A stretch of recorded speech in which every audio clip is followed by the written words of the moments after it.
Good morning, or good afternoon, whenever this will be getting heard. But it's round 22 review coming at you. Well, what a weekend of footy. There's some upsets. The rain played a havoc. Or is it just the way the competition should be? But before we do talk about it and dive into it, how's me little tanned mate over in France going? I'm good, brother. Good to see you as always. What a crazy weekend of footy. Rain, Crazy.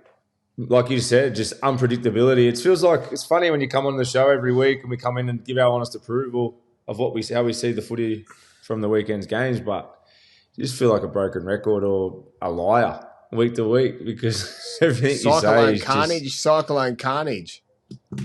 It's just so unpredictable. Sort of a funny thing is that we'll probably go into it a bit later, but is it because of the rule change? Is it because teams can't deal with different circumstances? Is it the weather? Is it if you don't complete over 80%, you don't win? I'm sure we'll go into it today, but yeah, just crazy unpredictability all season and on this weekend again. And Tigers, who would have thought? Titans nearly clinching a game against Penrith, who would have thought? Dragons beating Canberra, who would have thought? So let's get into it, brother. Tigers beating the Dogs. It's sort of one of those things you just had a list. We could have a list of things, how you win and how you lose. It could be a complete above 85%. I reckon the mark is now. Your top three best players. Do you reckon it's that? 85%? Yeah. I reckon 85. I reckon 85 to stay in the game. I reckon if you're completing at 85% and the other team's completing at, say, 81 or say high 70s, I reckon there's a game in the balance. But then I think once that shifts, like the Broncos South game on the weekend, 18-10 halftime, sorry, I think it was, or 18-8. So it would have been 18-8. Halftime, possession was quite even, completion rate was quite even, and then obviously we're having question marks about where the Broncos were going to go. Obviously come out and pull the pants down and give them an absolute shellacking in the second half. But it just shows that if the completion rate sticks and you can kick teams into a corner and make them do the hard yards or make them do what's needed, and if they get bored of it, I think if you get bored of it and you play to what the other team wants you to do and you come up with errors, it sort of plays into their favour, and it doesn't matter who's in what team on the other opposing team. But I guess we'll talk about that when we talk about South and Broncos. But what have you been up to? Mate, just cruising. Boys had no game this weekend. I just moved into moving some stuff in from the new place. Did you buy a new place? Just got a place there. I told you that. No, you said you were going to look at one. No, we got it. I told you that. Yeah, I know, but you messaged me on Sunday and said you can't talk, you're going to look at a house. That was the house we got. I didn't know what you meant. Like you said you're going to look at houses. Yeah. So we've gone and so just moving some stuff in there. So the Catalans get a win because usually when there's no footy over in south of France, you don't win. Well, it's a guaranteed win. Or a guaranteed loss. Yeah. Depends on how you look at it. I got a funny story to tell about a guaranteed loss. We'll tell that another day. I need it now. I'll tell you another day. No, I'll tell you another day. What have you been doing, brother? Family's back together. You must be happy. Yeah, well, Suze flew. He was meant to fly in last Thursday. He got stuck in Doueihi. Didn't end up arriving until Friday morning. So I finished work, went and picked her up, and then I shot off to work in the afternoon. But it's been good. She was tired, jet lag for most of the weekend. We had soccer, basketball all weekend. But yeah, and then she goes off to work today. So this last sort of month and a bit, back with the line again. But that's okay. He'll be fine. He knows she's in Australia. She's only in Galvin, so it is what it is. You get on with it. How much sleeps the big fella get a night? 8 hours? Yeah, he gets. He wouldn't be still waking solid. up. No, he jumps in with us, but we're doing some renos at the house and building extensions. So there's all different pieces going on here. So He's in You next doing to it us. So yourself? hey? Fuck, You getting your hands dirty? please. I'm no good with anything. First game of the weekend is the Parramatta Eels going down to the Melbourne Storm 16-10. This was a game that I was keen to watch, eager to watch because of what Parra done to the Broncos the week before. Very similar circumstances, went into halftime even. And I was still thinking the same thing could go either way, but obviously most Melbourne teams, they sort of stay in the fight. I thought Harry Grant was outstanding again on the weekend.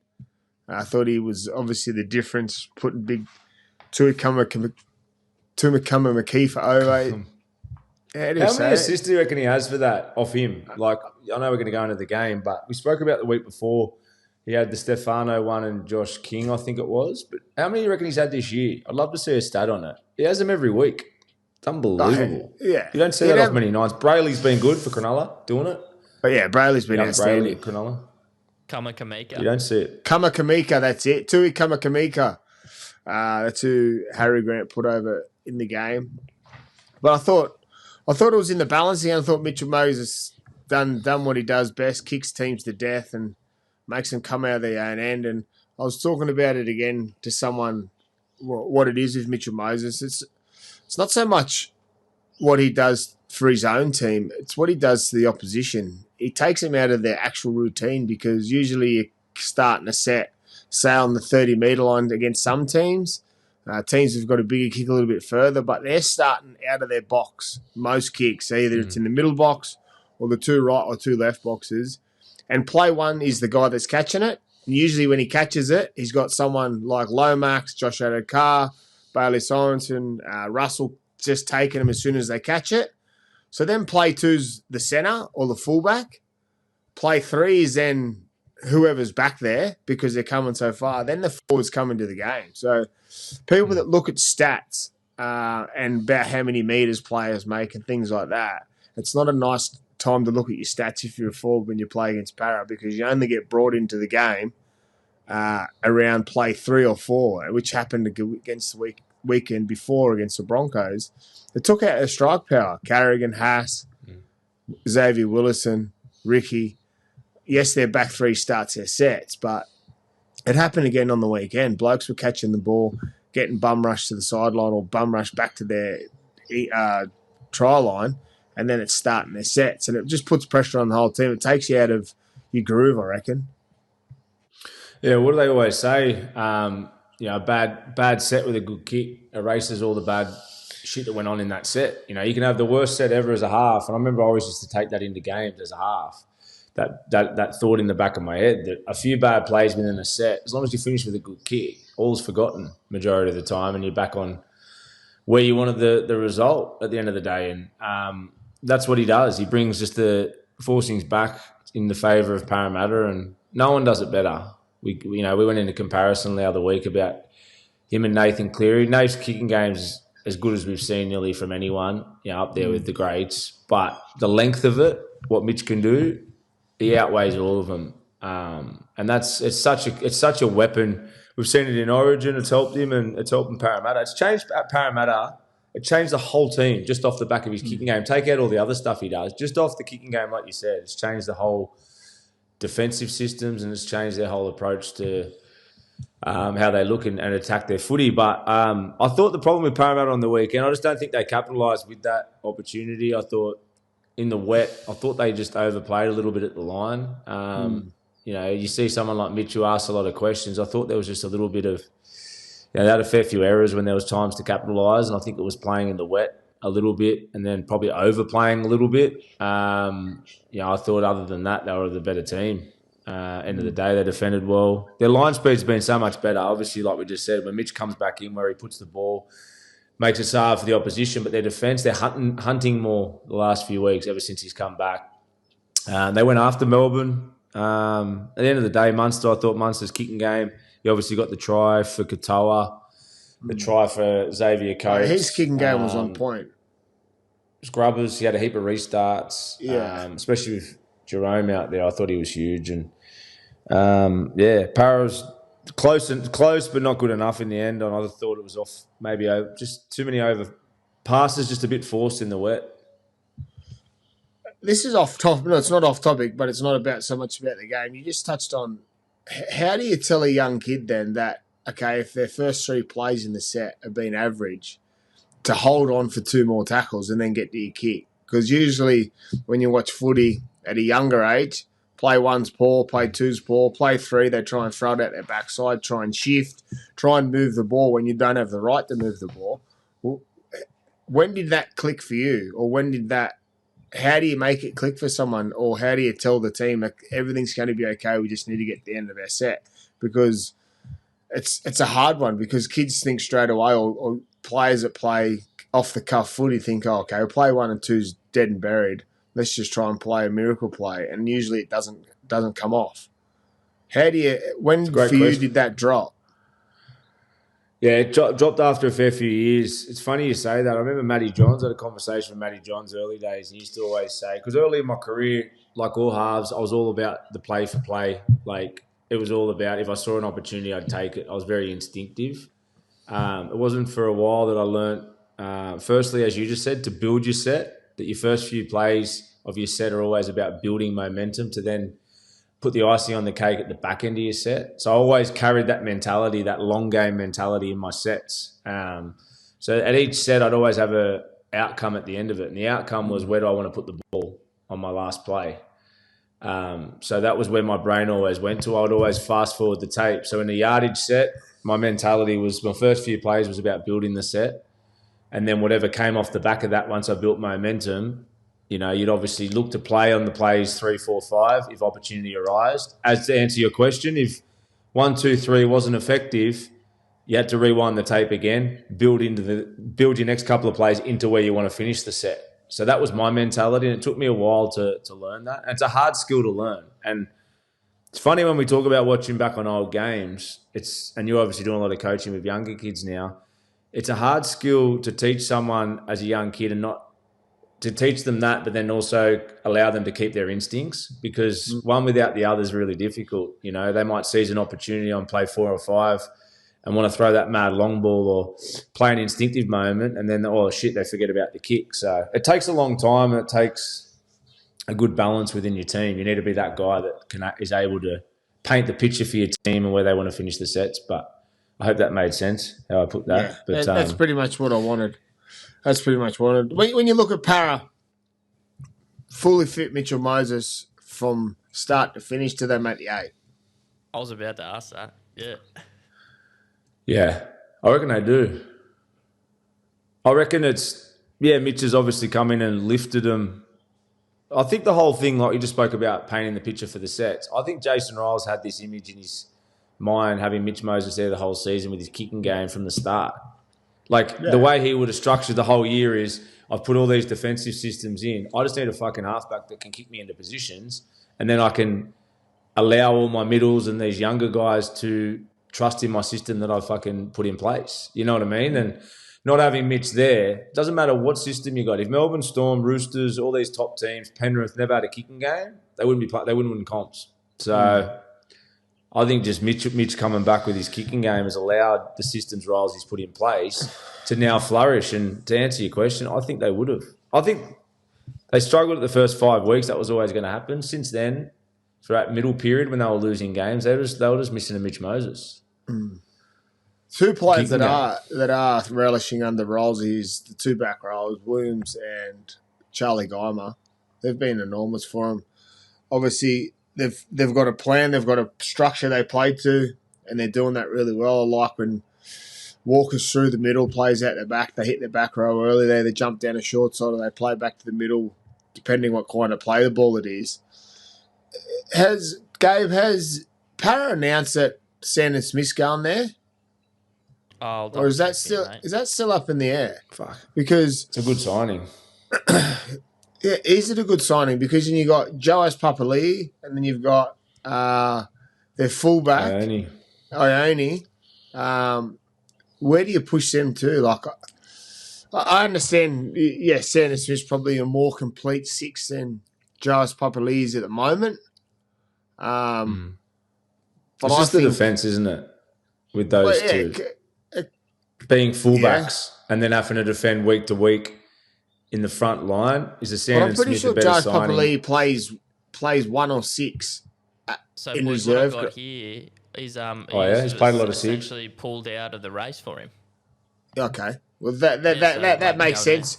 That makes sense. That if obviously Ioni's back at fullback and then Josh Papali'i would be 6. Obviously, playing outside of Moses, you've got a pretty clear role. It's a run first threat, I reckon. Then set up later. But I think for Parra, I'm the same as you. I think they would definitely make the 8 if he's there, but you can't live in the what ifs. But for Melbourne, obviously, I thought they missed Jerome Hughes a little bit. Obviously, his control in different moments. But Munster stepped up. Harry Grant obviously stepped up. Obviously, if Wishart, you get someone that's going to compete, be in everything. I thought that Pappy had an off night. Obviously, he's kicking. I wouldn't have liked What's going on there? I don't know. He maybe is thinking about if the 360 were watching him. Had a lot in his mind.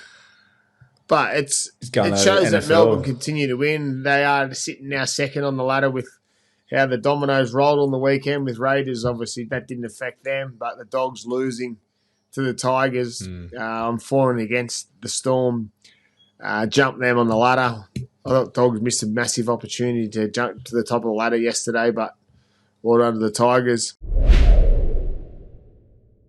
We're done with that game. We're over to the next game of the weekend was the Dolphins up against the Warriors. Warriors losing 2018 in the clincher, in the death.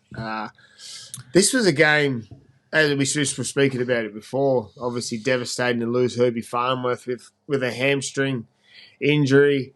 I thought if he finishes the game, they probably would have won. I can't say easy because they only won in the last minutes, but it was one of those games back and forth, same thing. You lose a player and someone steps up, and it showed with the Dolphins on the weekend. Yeah, it's a good game of footy.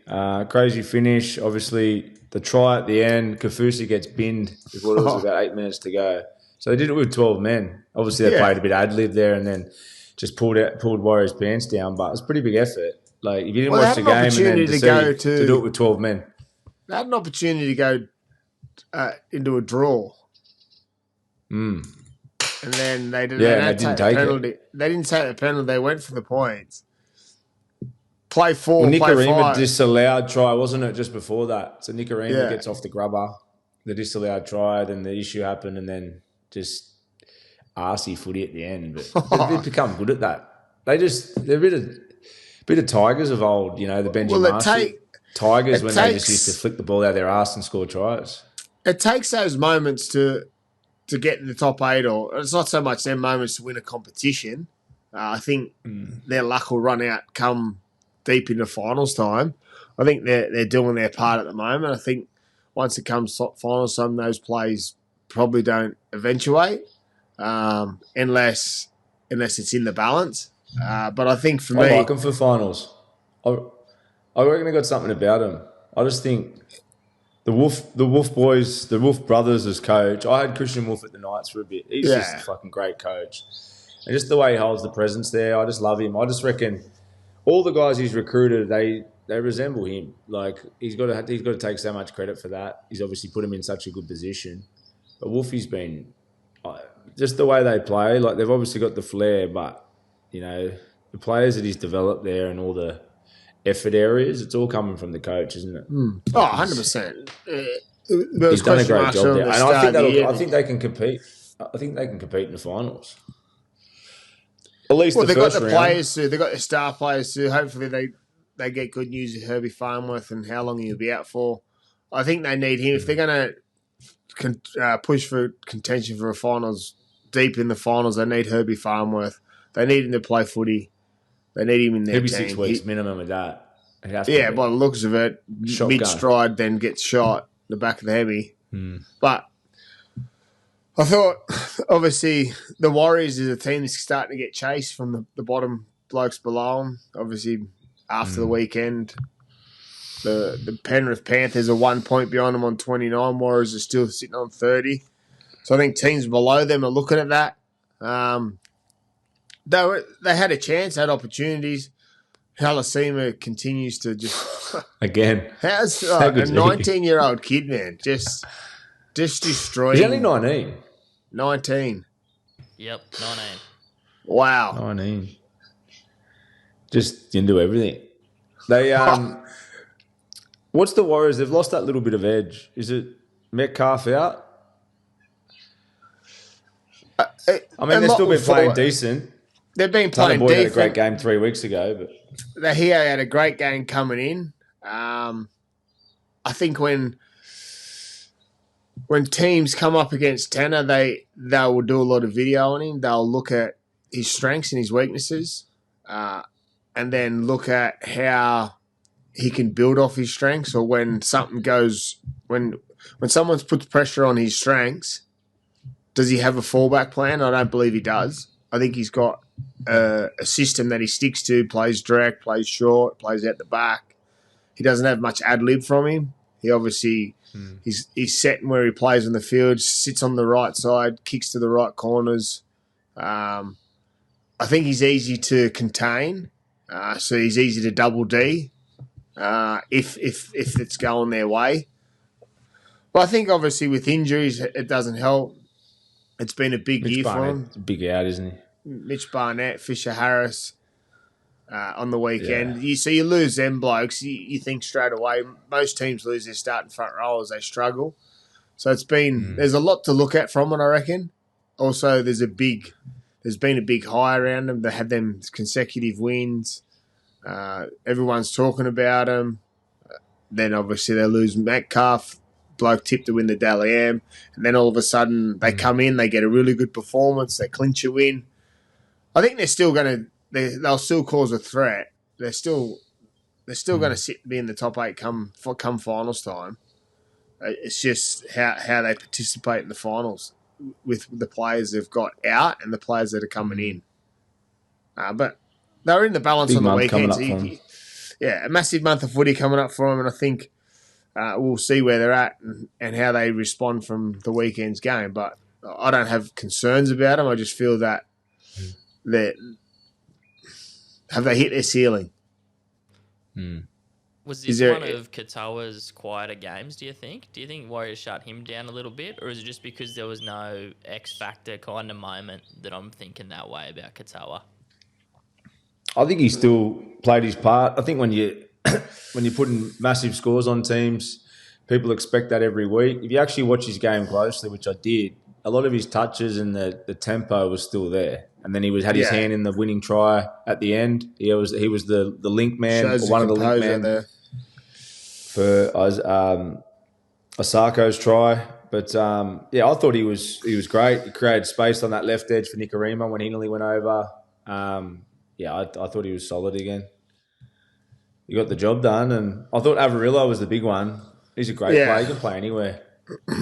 He's a good finisher. Jermaine Osako. Week out. Gun.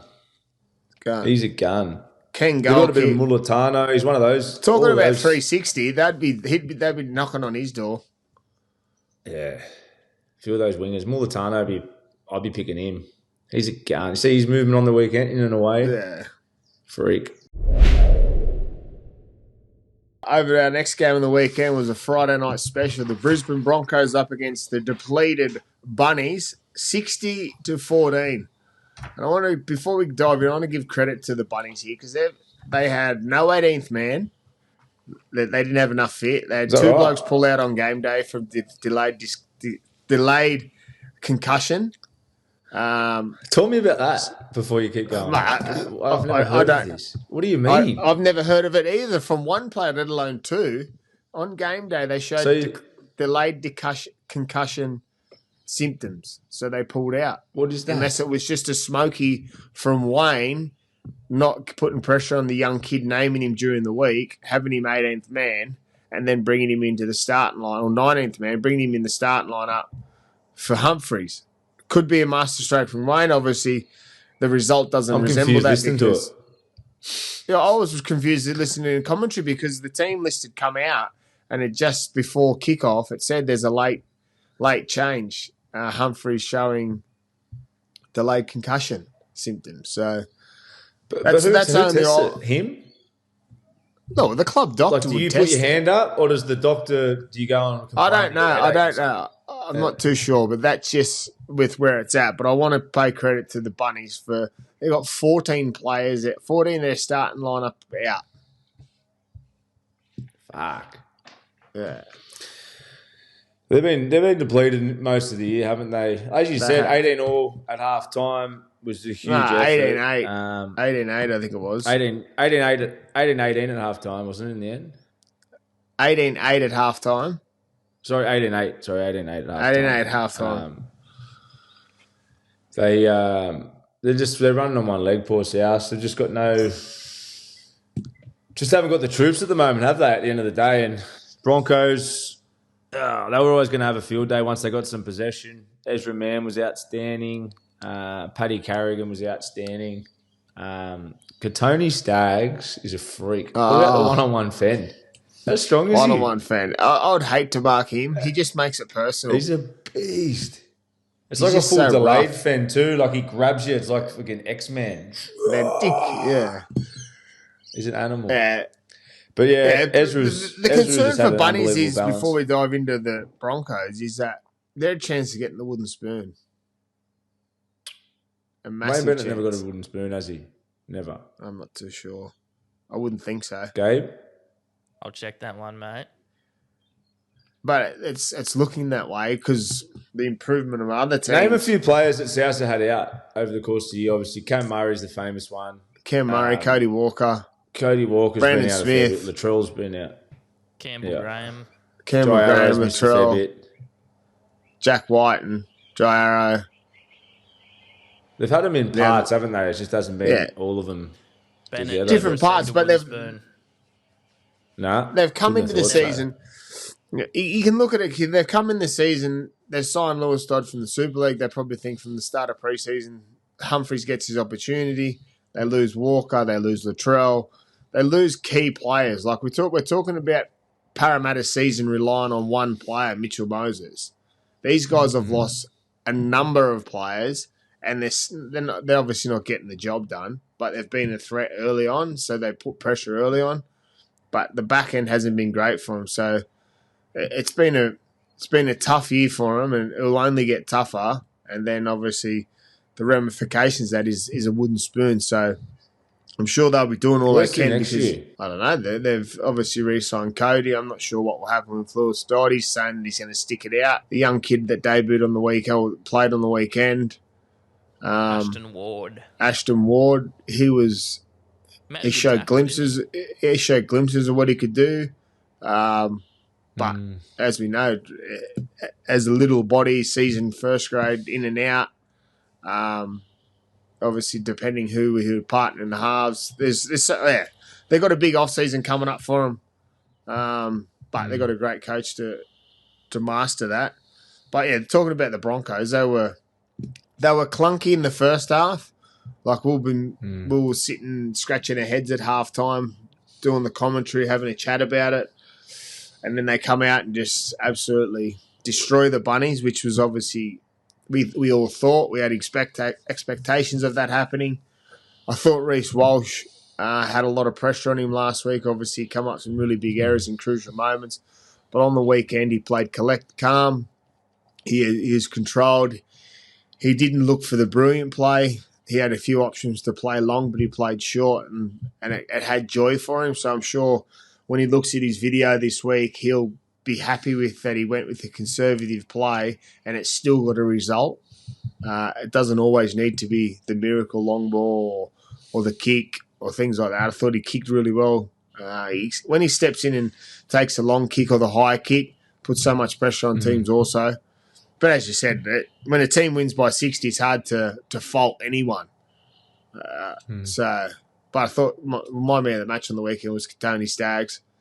He was unreal. Yeah, he's a freak. I thought Ezra was great. Obviously said that earlier, but just his times he ran, even when he wasn't breaking the line, he was just probing, always at you, quick play of the ball. The boys would jump off the back of it. Obviously that short side raid. He done it several times, and then he obviously went through on that one when he set up Walsh, I think it was. But that's the Broncos. That was the premiership winning team they had. That's the style they're playing now with Renault and Ezra and Walshy all combining was what got them to the grand final that year. So they're in the right position. It's just, I think next week they got Penrith, do they? Or they got a big game. They got someone big next week. So the Dolphins, isn't it? It's a good. No, Dolphins. Broncos have Storm next week. Storm, sorry. I knew it was one of the big ones. So it's going to be.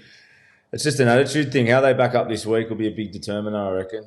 Obviously, coming off 60-point win, we know what it's like, especially for the halves. You know, we spoke about your Walshies and finding consistency. When you've come off a 60-point win, you need to go back to draw back to basics, not only just on the weekend, but from Monday when you walk into training. You know, as a leader, we've done it millions of times, good and bad. And as a half, if you carry the weight of how good you felt after the 60-point celebration and then take that into the week after, they'll get their pants pulled down against Melbourne. But if the leaders in those key positions can dump it, get back to the grind, set the benchmark for the team through training about get back to kick pressures and arm wrestle and all the 1%ers, and hopefully then it comes out on Saturday. Well, that's what everyone's expecting from them.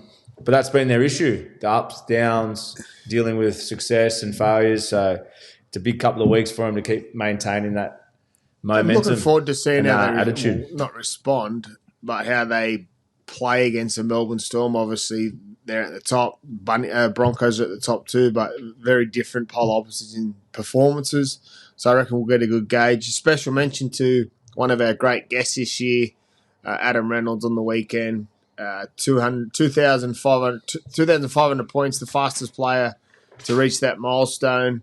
Obviously, it helped on the weekend, kicking 10 from 10.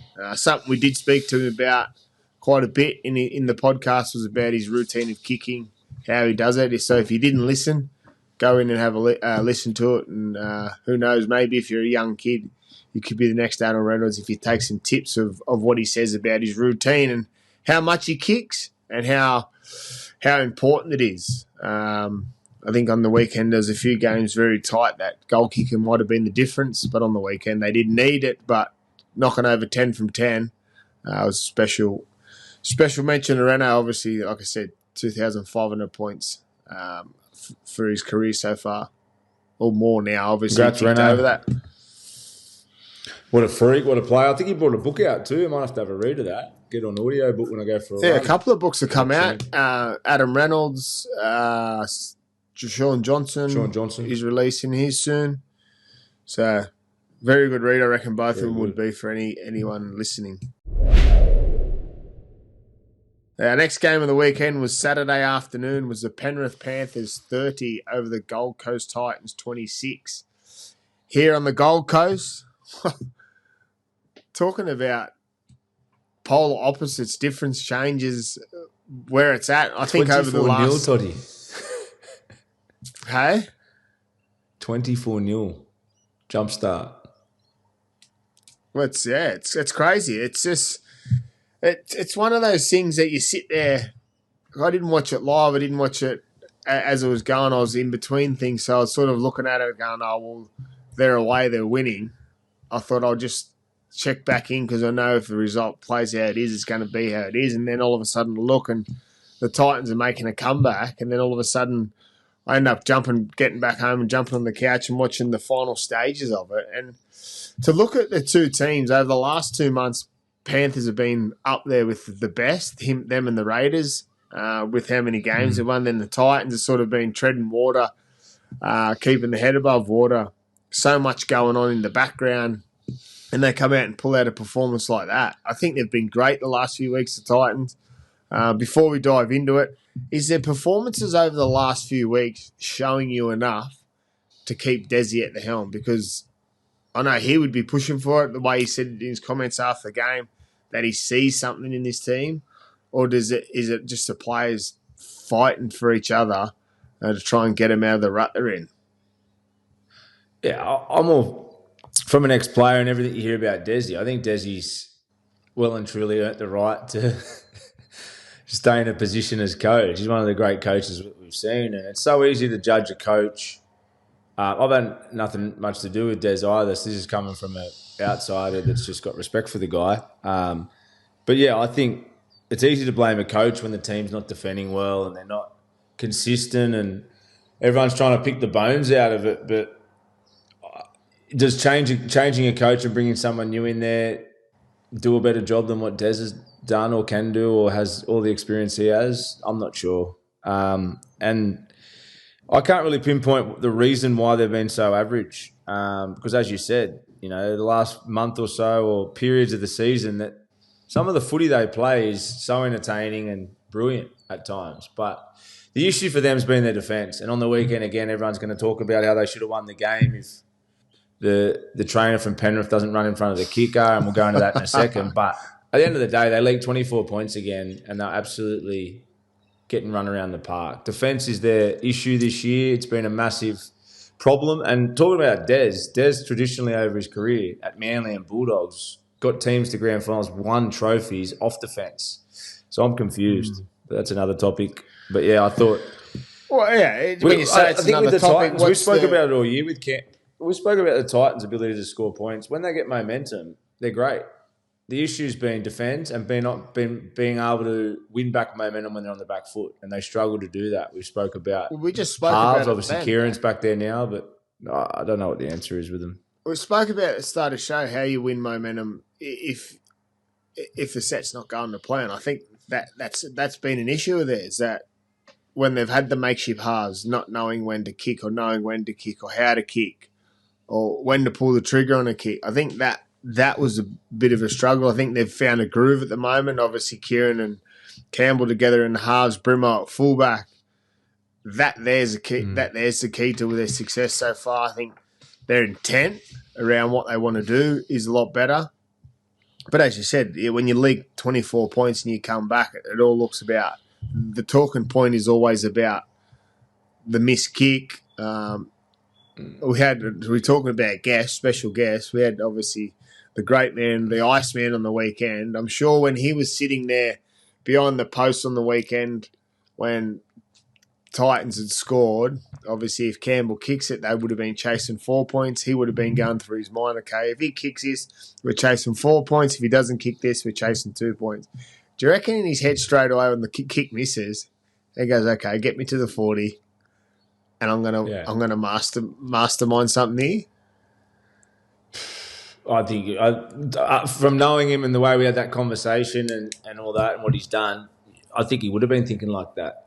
The thing with Nath is, I looked it up before the show, he's kicked 4 of those in his career so far. The rule only came in 2 years ago. That's a fucking massive kick. But 4 of them in big moments. I think we all respect how big a kick it is, but especially even more as halves, to kick 4 of them. And like you just said, in pressure moments, I think it was the one against Parra, was the famous one. He got off the kick the touch, took one in and then went straight for it. That was like the OG one, I think.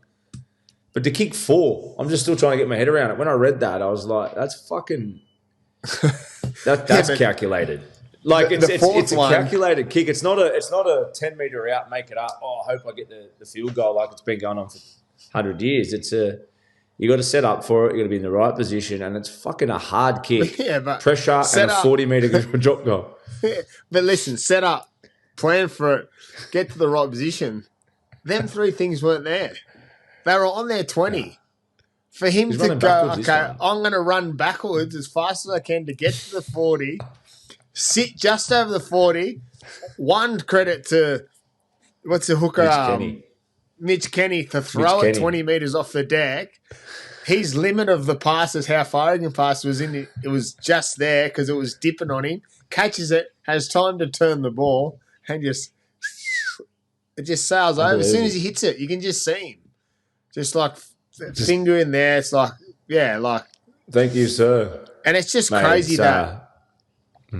it's crazy because we talk about it. We talk about in moments how you would fathom it or come up with it because, obviously they're chasing 2 points, but it's play 5 on their say 25. I think it was a 20 wherever the play the ball was previous to the kick. It's like, okay, I can kick to one of my wingers or I can get a repeat set. I know if it was me, my head's probably thinking I'm going to try and get a repeat set or I'm going to kick to the corner and make it a 50-50 contest. Him. Would your head still be Not like that that- now with the? Would your head still be like that though with the rule? No, obviously You're pretty if good a at rule it. and time. At rule and time and At stuff, field goal. I would probably think to go back to it. But also, depending on the time on the clock, there's still a bit of time, so maybe he would have went one more set. Well, he missed two before. He's missed two before that were a lot easier in the game. Field goals. He missed two after. Sorry, after. After. So yeah. Well, it's just was, a special moment, big moments. That's why he scored the Iceman. yeah, He's a genius. He's brushed over it a little bit with the trainer running past. You just got to tell me, boys, intentional, not intentional, planned. Do things Not very intentional. quick. That trainer doesn't. Gabe, come we'll get across. into it, brother. That was the moment. Not we'll get into intentional. If you watch it from the high view, you can see the trainer dictating to someone, you've got to get off the back, and then him running, talking the thing, and it could be a smoky, but then you just see him running. Then as soon as, before he even gets to where Campbell is, obviously the crowd starts booing, and he puts his hand up and sort of jogs off. But who knows? It can't have been At the end of the day, I don't believe it at was the end of the planned. day, as Mitch just touched on, if Titans fans or people are whinging about it, it's you got to look at the 24 points leaked before that to happen. If you want to try and turn around and flip it on one moment that the trainer cost them the game. Well, I'm not being desensitive to the moment though either. I did say that the defence cost them the 24 points at the start, but I think it was a big moment. I'm going to stick up for the Titans fans and the players. I'd be pissed off as well in the circumstances. I didn't want to downplay that. I think it was a poor play in the scheme of the game. And you could see how disappointed Campbell was as well when he was going for it. He was in the zone and it fucked his momentum. So it was a big play, but it was 100% innocent. I don't know. If it wasn't innocent, even though it's not sportsmanship, it was a genius play from the coaches. Who thinks of You're that? laughing about something Just that go you said you weren't sprinting. downplaying. Go sprint in front of. It's like again what they out of Happy Gilmore where they get that big-headed, big-foot guy. He just, just stands there and bullies the. What's his name? What's the dude's name? We just fucking Bigfoot with the arrow, the screw in his face. Just puts off the. Yeah, the Shoot bloke him a yells Gavin. that's Gilmore's jacket. Yeah, shoot him a Gavin. Yes. Yeah. Over to our next game of the weekend after we touch on, obviously, we do recognise it, we do accept it, but we're both saying that we don't think there's any malice in it, but who knows? No one will know. Only the trainer will know, so if the trainer knows, let us know. Over to our next game on the weekend, which could have been the second upset of the weekend, but it wasn't because the Iceman stepped up and got a win for the Panthers. But our first upset of the weekend was the Dragons over the Raiders, 18-12, in a wet and windy clash down there in Wollongong. And the kicking game was the difference. And usually when we're talking about kicking game and pressure and putting teams under the pump, usually when you look at the Raiders with Jamal Fogarty's kicking game, but credit where credit's due, Kyle Flanagan and Tongia were really good on the weekend for the Dragons. They put too much pressure on the Raiders, come up with bigger plays in bigger moments. And we talk a lot about moments in games. I thought Kyle Flanagan's goal kicking was obviously the difference. Put pressure on the Raiders to score in sixes, not in twos. And the clock just ran. I think the clock got the Raiders. I think they were coming home. But well done to the Dragons. They've lost a lot of these games this year, which probably puts them in the position they're in. The Raiders have won these games this year when they lose one. So well done to the Dragons, but it was a wet and windy one down there, and I think the Raiders just didn't play to the weather. No, I thought the first half, Canberra played quite well. Like they were gritty. They were in the game. They played the conditions quite well first half. Second half, shot themselves in the foot, something we haven't really seen much of them. Tomoko, 2 tries, but I spoke before the game about that right edge. Tomoko, Savage, Fogarty, that there's vulnerability there. Dragons' left edge is their best strength. Tomoko had a good day with the ball, but let in a couple of tries. As we expected a bit in that right edge down in the second throughout the game. So Yeah, too good, the Dragons. Flanagan, hats off to Flano, copping shit from pillar to post week in, week out. And some of those kicks, I'm not a goal kicker, never was. You could speak more about it. But the first one from outside the right, inside the post, and then the other one was like a corkscrew. He bent it the other way, which I thought was crazy. You see him before he kicked. Playing the conditions. The first one, hey? Yeah, he had the conditions. The first one, obviously, he curled with the wind that way, the big hook. And then you see him before he kicks the one where he corkscrews it. He's actually doing that with his hand because obviously before he kicks, he runs through his motion. But this time he done that, how he was going to kick it. And it actually done exactly what he wanted. He led his hand around. He led his hand that way. If you get the footage of this, Gabe, which is be a cool one, the first kick he hooks. So the ball obviously swings with the wind, gets caught up in the wind. And obviously down at Wynn Stadium, the wind would come from the coast in through the stadium, up through the top. So the wind's coming this way. So he's got the ball here, and you see him before he goes, he does this with his hand instead of going, usually he kicks straight and over. But just the repetitions on the ball, the revs on it, how it went, it didn't have any default, and it just was all under. So well done, Kyle Flanagan. Listening to Gutho after the game, they asked him a comment about them playing football. Obviously, they had the wind in their face in the second half. They asked what their plan was to play footy on the Raiders, and he said, well, when you've got the wind in your face, you can't just go forward and then get to a kick because you can't. The kick doesn't eventuate to anything, so they needed to take as many metres as they could by moving the ball, and I thought it was a fair play for them because they did make probably more metres than the Raiders did with their yardage sets by moving the ball, getting it to the edges. Moses Sully was a hard man to handle on the right edge. But, yeah, the Raiders... That's a good point there from Gutho.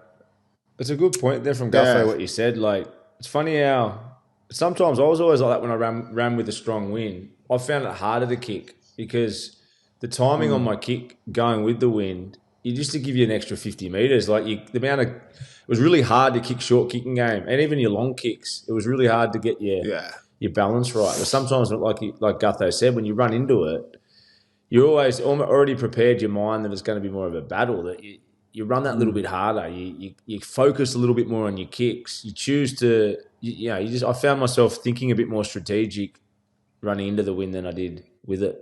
It's a good insight there from Gutho. Yeah, it was a great insight. And I think for the Raiders, they'll be disappointed with this loss. I think it's a loss they needed coming into the finals. They got to obviously they got to hold their spot on top of the ladder.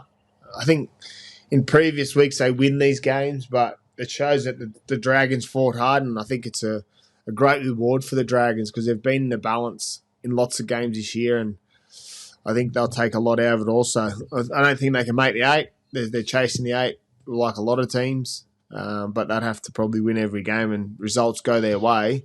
But it's a great start with where they've been. But, yeah, it's all I've really got on it. It was one of those games, wasn't it? Low scoring, come down to the kicks with a difference in the end, and it was wet. And it's one of those games, I think, Canberra, they got a short turnaround this week. They'll just be happy to dump it and move on. I think they were the chance, if they won that, they were a chance of going. It's the first time they were going to go 10 in a row since 2016 and 2019, their grand final year, I think, if I'm right. I think I read something, something like that. So, I'd say, you know what it's like when your team's flying. You sometimes have those dogged wet weather matches. You don't finish the game off well. You just get beat to the punch, and you usually back up really well on a short turnaround because you know what to do. You get back to basics. So I'm excited to watch them this week. And Dragons will, I think, be the alternative. They would have got it. That's their grand final to win against the team that's the best in the comp, setting the benchmark. It's a huge confidence boost, especially for Kyle Flanagan, who had a big game, and he'll take that confidence into this week as well. Oh, well, they've got a big game Saturday afternoon against the Cronulla Sharks at Oakey Jubilee this weekend. So they need to back it up because obviously the Sharks, they're the same. They've had some good performances. So it's a local derby, the rivalry round for them two teams. So it'll be good. I'm actually going down to Sydney this Saturday to commentate with Maroon at Triple M. I'm playing the halftime Old Boys game for Cronulla v Dragons with Tynan Motors. My You playing? sponsor, it's just an old boys game. Madeline Tynan, who was one of my sponsors at Cronulla, Tynan Motors, reached out and asked me to. And then it's a coincidence I'm going to there. I'm double dipping. I've got a sports lunch to go to. It's sports dinner to go to in the night and commentary with Maroon. So double clip. Cheddar, brother. Cheddar. Talk about cheddar. Contact, and it's coming at a tackle? very good time. Tackle or touch? Nah. Tackle or touch? Hope not. I'll be packing my dinner suit like I did for the last 10 years of my career. Talk about cheddar. Double cheddar, triple cheddar. This is triple cheddar because the Sydney Roosters 20 over the Manly Sea Eagles 4. And this was a late change for my cheddar. And I'm coming for you. I'm 1 point behind you. So don't try and go, as if to say, oh, here we go. I'm coming for you. Who was mine again? Start putting your balls on the line and start. Oh, yeah, you wouldn't remember because you just go out and route favourites. The Brisbane Broncos over the Paul Bunnies. Oh, that's right. Laugh it off. So my cheddar won by 60. Bad mistake from me. Sorry, 60-point win. But this is what we're saying. Sorry, I got my cheddar more than 100% right. It's not about just 60-point win. Start having a go. Start doing a little bit of thought process around it, man. Just trying to staunch me. I'm not trying to staunch you. Roosters. Jeez, they were good, Toddy. Roosters. Mate, Roosters are unreal. I thought Manly early had opportunities. It was the same thing again. It was cyclone carnage coming through there. The wet, the wind, everything was. There was nothing in anyone's favour. I miss cyclone carnage. Teddy. I don't. I miss him. I don't. I miss him when he was Control yourself. Control yourself because Gabe starts to get. Control yourself. I love the first. Like that, that thing where you pull the Two wire beers, and it starts doing 3 beers, 4 beers, and then the whole world falls apart. The good old days. Let's talk about it on another day. Don't get me excited. Gabe will start getting stressed that he won't get a show out of us. But yes, the Sydney Roosters were impressive on the weekend. I thought that similar thing. We talk about moments in opportunities. Obviously, for the Manly team, Teddy, a stray knee, gets Hopper and he goes off for a bit. They move Turbo back to fullback, and that's when they get their first points for Manly. only come once for Manly. But for the Roosters, I thought Hugo Savalo is a welcome back for him. Took a lot of their kicking game in the wet, the wind. Big kicking game obviously helps. And then Semi Walker just coming up some big moments. Repeat sets. They get in the clear, ad-lib footy. We talked to him, another guest on our potty, talk about what his instinct when he thinks, and he just thinks back to when he was playing in the backyard and in a moment in that game where they get through, Crichton hits him, he has options to either pass, run. He goes to his next option, his kick, and finds Tupou in the corner. Yeah, you said it. Obviously that Rob Toya break, and then he finds, who was it, walks to then Billy Smith, was it? And then the Crichton try. Oh. Then there was the other one, the second half, when Connor Watson went through, hit Teddy to Walker, to Billy Smith's one. They just... I feel like the Roosters, I was going to bring it up when watching the game, but the sort of glimpses of it this year probably hasn't been their most consistent year with it, but their grand final years and all their success, I don't reckon anyone rolls the ruck and the whole team just push and support off a quick play the ball as good as the Roosters. Like, you think about all their best teams. Well, when they're on, aren't they? Their best teams, and even on the weekend, mate, even when Connor went halfway through, you watch watch closely if you, as footy nerds, across the whole park, whether it's the wingers, back rowers, centres, everyone is, the reactions to a quick play the ball or an offload, everyone just fucking in first gear straight away going forward. They react so well. They play for the play. They don't play No. Well, Robbo's they play put so much effort and time into this. Their power game, they call it, where it's all around push and support. But I just feel like their reactions, you just watch them. They're like 100-meter athletes. As soon as there's half an opportunity, they're all just preying on the ball. They're just like wasps, just pushing and supporting, and then they just pop up anywhere. their back rows are as good as it. We speak about the great Boyd Cordner over the years, Sonny Bill Williams. Crichton's doing it now. Like, there's not many back rollers in the comp in other systems that react as well as they do in the Roosters system as far as support. And it's because their mentality is as soon as we get one mark or an offload, everyone's flooding the ruck. And all of those moments we speak about on the weekend, like you said, the Crichton try, Billy Smith stuff, it's just a matter, it's reaction, it's support, it's push.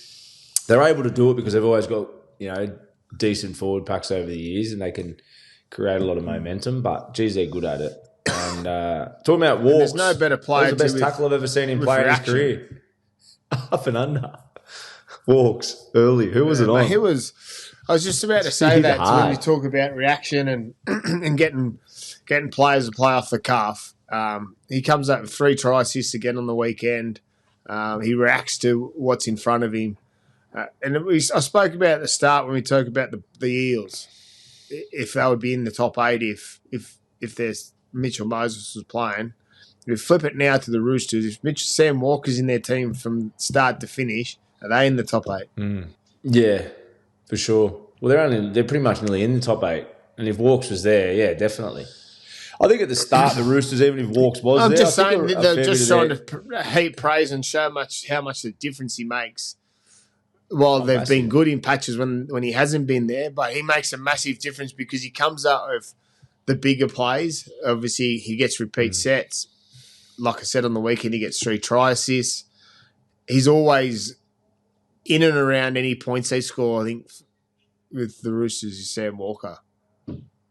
I think the thing with Walks this year, and we sort of spoke about it when we interviewed him, and then obviously Luke Keary's moved on, but Sam's come back now. It's sort of his team now, isn't it? Obviously Hugo's there as the young guy, but this is the first we're starting to see of Walks being the leader in the team. The transition of players, the new groups come through, all the older guys are gone now.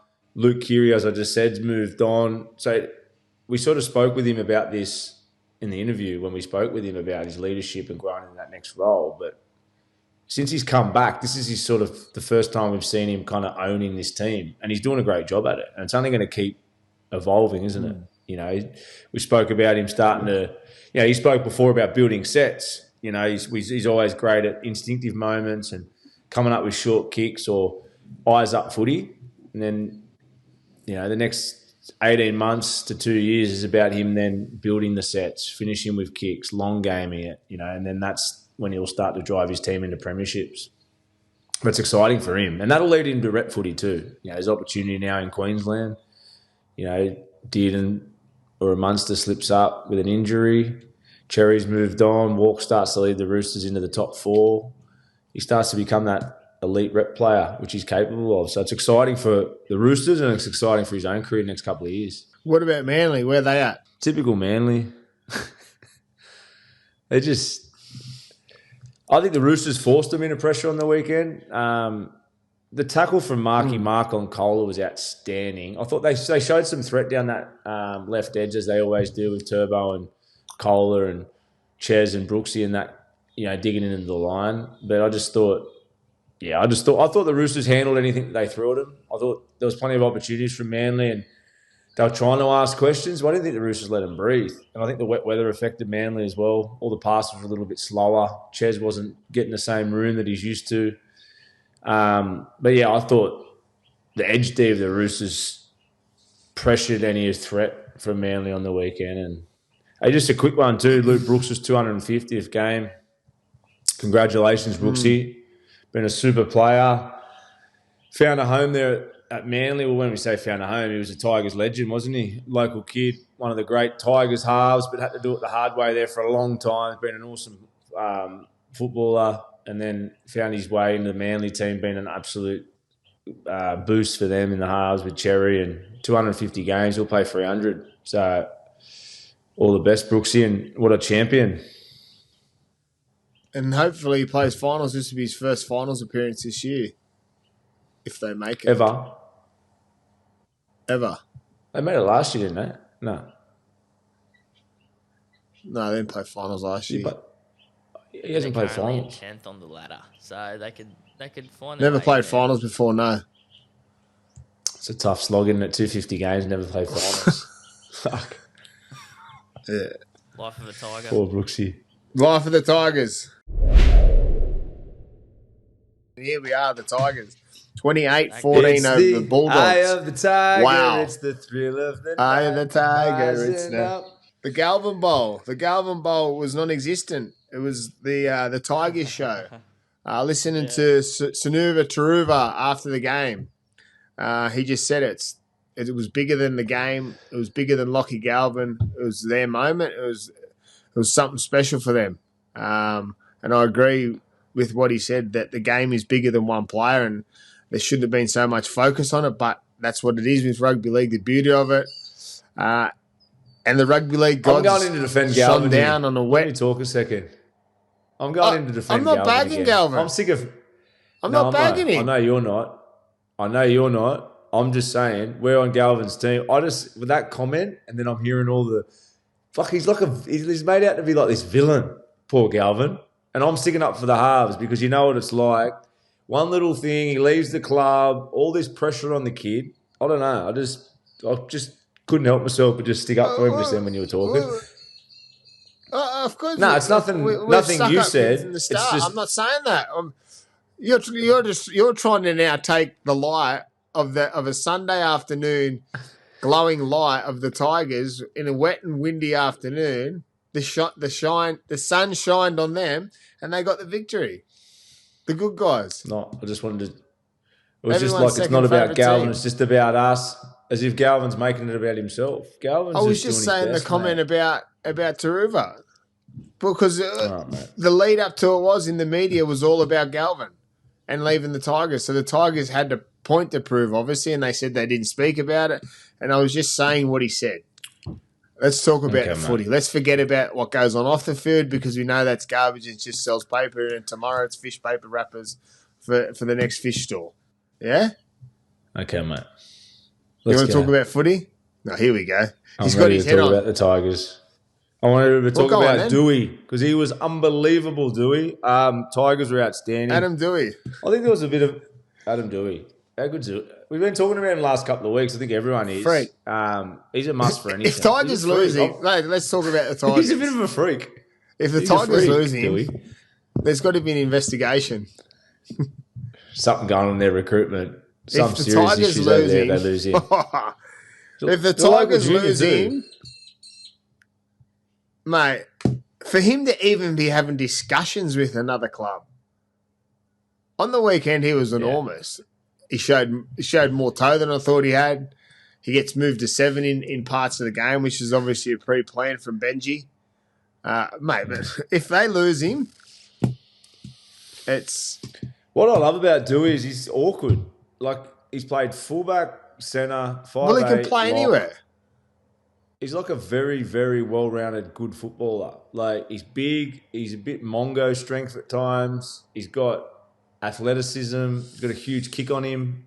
He's got speed, like you said. He comes up with even that break where he went out of marker down a short side to make that line break in yardage. Like, he's cunning the way he plays. He's a thinker. I think he's a great player, and he's a player that's coming into his prime as well. That's the thing with him. So it's a must for the Tigers to keep him. But yeah, he was. I think the Tigers this game was firstly 3 out of 5 for the Tigers as well. We speak the bipolar Tigers marches on. 1 minute we're saying how good they were going, then we thought they're not going as good as they're going.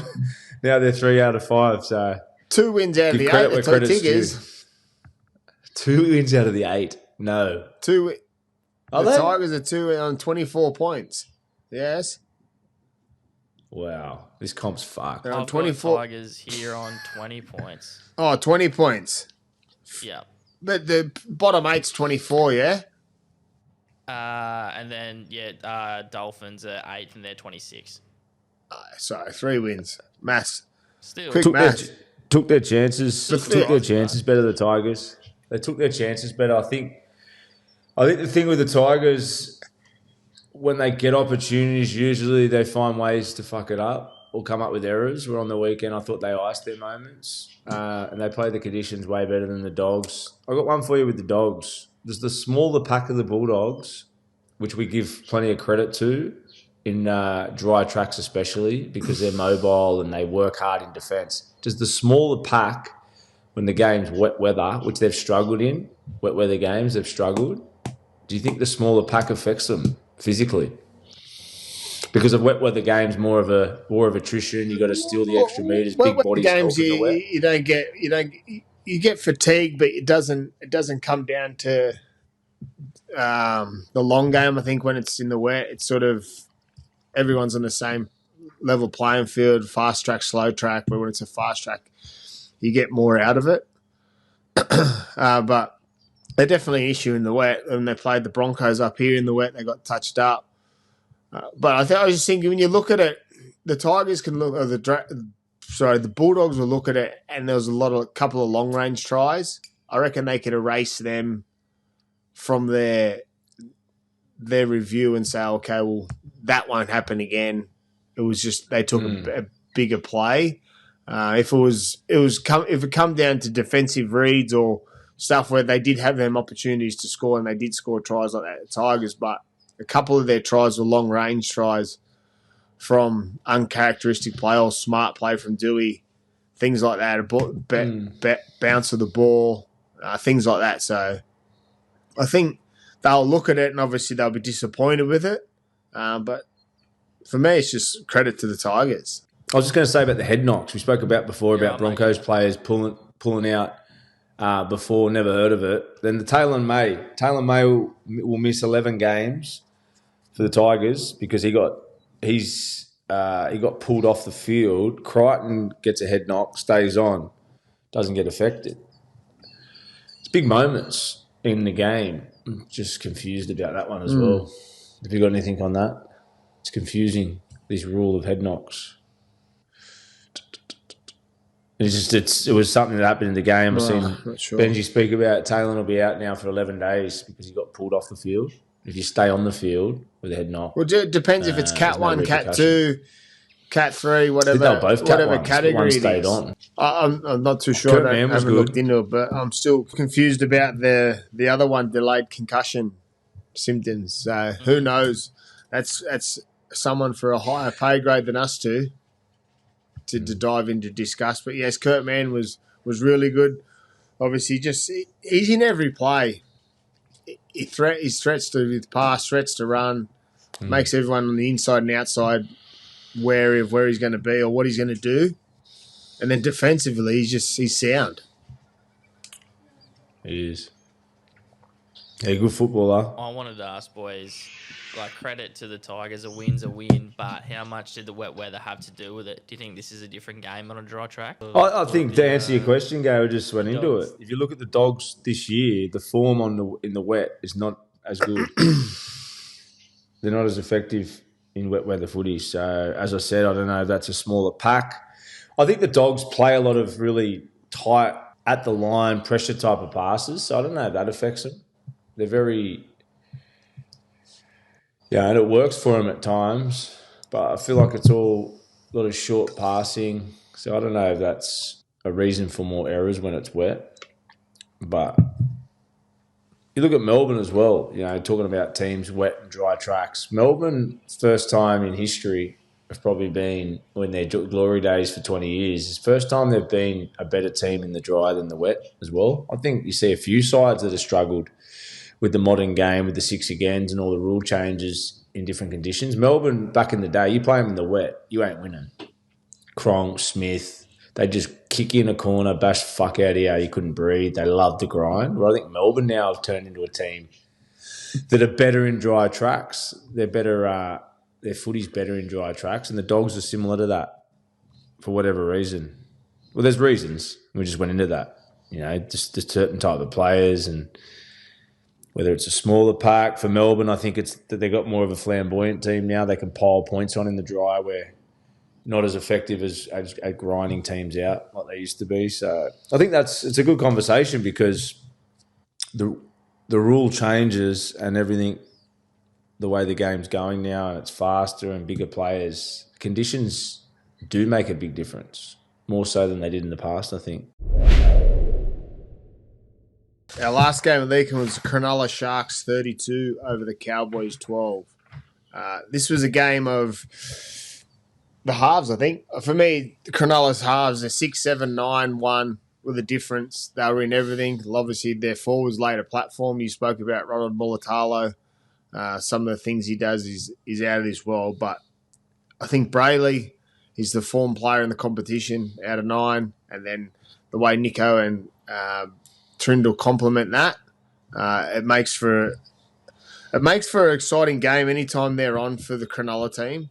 And I was a bit sceptical of Cronulla weeks ago, but I think over the last few weeks they're becoming the sleeping giants. They're not being talked about, but they're pushing themselves into the top 8 up the ladder, and I think they're starting to find their groove. Yeah, I love Cronulla's left edge. Simple plays, they're playing that drop block type of shape, whether it's off Nico. Majority of the time it's Trindle to Kennedy to Ramian to Mulatano. Fuck, it's good footy. Spoke about the silkiness of a lot of the block plays. We spoke about it before the show, about some of the teams, and maybe it's been like that a long time, but I just feel like every game I watch of late, the fan shape, like they sit in that fan shape with the centre and winger pretty much in each other's pocket, and that nice, they go together. Look at the balloons. So balloons pop up on the screen. Well, I think that goes together because the way teams are changing it up by dropping blokes under, coming back through the middle. So the defence is a little bit more compressed than it used to be. So teams are a little bit more compressed. They're not going man on man. Blokes are coming back through. So, like, say if they were to drop that back rower through, he's going into wider spaces where the wider spaces are probably on the outside now to combat the blokes dropping back through the middle, because we've seen a lot of teams starting to play back through the middle, putting pressure on the inside, their forwards going up sideways. So now that fan shape, we practice it at key, but the fan shape actually combats that. So then when you're on the outside, instead of playing long, because then if your defensive line is tight and you go up and out, and you back your speed and ability to get them before they get to the try line. So now if the fan shape, instead of playing a long pass over the top, it's just tip, and it holds the defence up. Yeah, so what you're saying is if they're a little bit on the outside, you're banking, it doesn't have to be a perfect pass, you're banking on the speed of the winger. You just need to give him space, as opposed to back in the day, it was that perfect space. Ball. That's what it's. Perfect cutout pass. Because they've probably got 10 metres from sideline to wing. A lot of the time they've got 10 metres with the speed to burn them. Yeah. But, I thought Cronulla were great. We spoke about Brayley earlier. He's their best player by a mile at the moment. And 4 in a row, the Sharkies, I think it is. Cowboys, on the other hand, once again, they just struggle to build any pressure. I saw the coach in a press conference after, I had a quick watch to see what he was saying about the game, and he just said that his team needs to learn how to build pressure, and unless they do that with completions and learning how to put the team or make footy hard for the other team, which means putting them in bad positions, kicking game, all those little 1%ers that sets a game up. He said we're not going to win a game, and it's been the story of their year. They've had a lot of players out. That's been a big issue for them. I think they've got about 5 players due back this week. So that's going to help them for the back end. But the Cowboys need some serious I think for me with the Tigers is that change. The Cowboys, serious change. They need to – we always speak about it that for Cowboys to win a game, they need their star players to play 9 out of 10 performances. But if they can't build a game, lay a platform, get momentum, stay in a game, stay in the grind, not leak points, there's no opportunity for their star players to play a 9 out of 10 performance unless they've got the rub of the green early. They've got all the momentum playing up there at home in the heat. They get a bit of joy from the ref. They all of a sudden, it's like the shackles come off and they get a stiffy and they want to play footy. But if that doesn't happen, it's just like they're lackluster and it's like, oh, well, we're just in for another day. Go into a bit more detail about that because we spoke about. You never say they're happy. You never say they're happy with losing, but it's like, okay, well, if they're not getting any opportunity or rub of the green, it's like that they don't fight for it. They don't know how to turn momentum or how to create an opportunity to to get back into a game. Like, it feels like once the game's done on the Cowboys, the game's done. I just think I wanted to say go in a bit more detail about that because I agree with you, and then I agree with what the coach is saying about we need to learn to get back to what wins football games, kick the corners. But when you're leaking periods during the year over 3-week periods, close to 100 points, just to say we've got to get back to what works, there's bigger issues than that. And I'm not saying it's on the coach. But to get back to what works, okay, if we go through their roster, Dearden, Origin player, Robson, Origin player, Drinkwater, when he's at his best, he's a grouse. So if them players don't know how to build and consolidate a win, like, there's question marks there, but they obviously can. It's something that's going on during the week or leading into games. Is it game plan? Is it model? Or is it their steal in defence? Or is it their attack, their system of how they play? Steal in defence. Like, it can't be the same every week, or it can't be the up and down difference in the thing. And that's why I'm saying if they don't have that platform laid for them and they don't get the rub of the green in different areas and they don't get on the front foot, it's like the cue goes in the rack. Yeah, there's not a foundation. There's not a solid. Or if there's not a foundation, like you said, there's not a solid really foundation to hold up in big games. Or and what's that come from? Why is that? Why they got such a soft underbelly winning up in North consistency? Queensland? But they're not winning because of this. They're not winning because they can't compete defensively. That's their issue at the moment. So, like we say, it's above our pay grade. Be just two punters sitting here having a yarn about footy. And that does wrap us up for our round 22 preview. Thank you, footy nerds. It's good to see you on a Monday. Mitch is usually coming up with an excuse to get out of it, but we've got him. We've wrangled him in. So thank you. We love you, and we'll see you all for our preview for round 23.